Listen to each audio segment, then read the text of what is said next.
ছুরি দিয়ে কাটাছেঁড়া রোগীরা যে কষ্ট পেত, আর্তনাদ করত, এই মাদকাসক্ত মিল্টন পৈশাচিক আনন্দ উপভোগ করতেন। মানুষের হাত পা কেটে নিজেই অস্ত্রোপচার করতেন মিল্টন সমাদ্দার। গ্রেফতারের পর রাজধানীর মিন্টো রোডে ঢাকা মহানগর গোয়েন্দা পুলিশের কার্যালয়ে মিল্টন সমাদ্দার। প্রতারণা ও নানা অনিয়মে গ্রেফতার child and old age care আশ্রয়কেন্দ্রের প্রতিষ্ঠাতা মিল্টন সমাদ্দার মানুষের হাত পা কেটে নিজেই অস্ত্রোপচার করতেন। তিনি 900 মরদেহ দাফন করেছেন বলে সামাজিক যোগাযোগ মাধ্যমে প্রচার চালালেও পুলিশের জিজ্ঞাসাবাদে 100 মরদেহ দাফনের কথা জানিয়েছেন।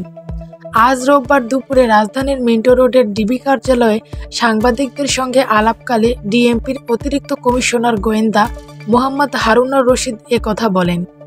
ডিবি প্রধান বলেন, বৃদ্ধ ও প্রতিবন্ধী শিশুদের মধ্যে যাদের শরীরে কোনো অংশ পচে যেত, সে অংশগুলো তিনি ছুরি ও ব্লেড দিয়ে কেটে ফেলতেন। এমন বেশ কয়েকজন বৃদ্ধের তিনি হাত, পা ও আঙ্গুল কেটে ফেলেন।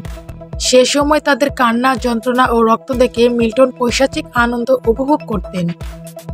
তিনি কখনোই অসুস্থ ব্যক্তিদের কোনো হাসপাতালে নিতেন না। মিল্টনের অস্ত্রোপচার কক্ষে শুধু কয়েকটা ছুরি ও ব্লেড পাওয়া গেছে। এখানে তিনি নিজেই অস্ত্রোপচার করতেন। মিল্টনের ব্যাংক অ্যাকাউন্টে এখনও 1,25,00,000 টাকা আছে বলে জানান হারুনুর রশিদ। তিনি মূলত সামাজিক যোগাযোগ মাধ্যমে আশ্রয় কেন্দ্রের মানুষদের দাফন, বৃদ্ধ, বাক প্রতিবন্ধী, অসহায় মানুষদের আশ্রয়ের কথা বলে টাকা সংগ্রহ করতেন। কবর দেওয়ার সংখ্যা যত বেশি, টাকা সংগ্রহ তত বেশি হতো। ডিবি প্রধান আরও বলেন, 900 মরদেহ দাফন করা নিয়ে জিজ্ঞাসাবাদ করলে মিল্টন জানান তিনি 100 জন মানুষকে দাফন করেছেন, তবে এর তথ্য প্রমাণ দিতে পারেননি। মিল্টন সমাদ্দার একজন মাদকাসক্ত ও সাইকোপ্যাথ মানুষ। টর্চার সেলে তিনি মানুষকে পিটিয়ে নিস্তেজ করতেন বলে জানান ডিবি প্রধান।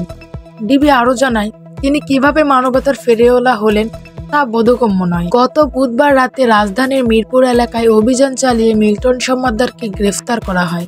পুলিশ ও আদালত সংশ্লিষ্ট সূত্রগুলো বলছে, Milton Samaddar child and old age care নামে একটি আশ্রয় কেন্দ্রের প্রতিষ্ঠাতা।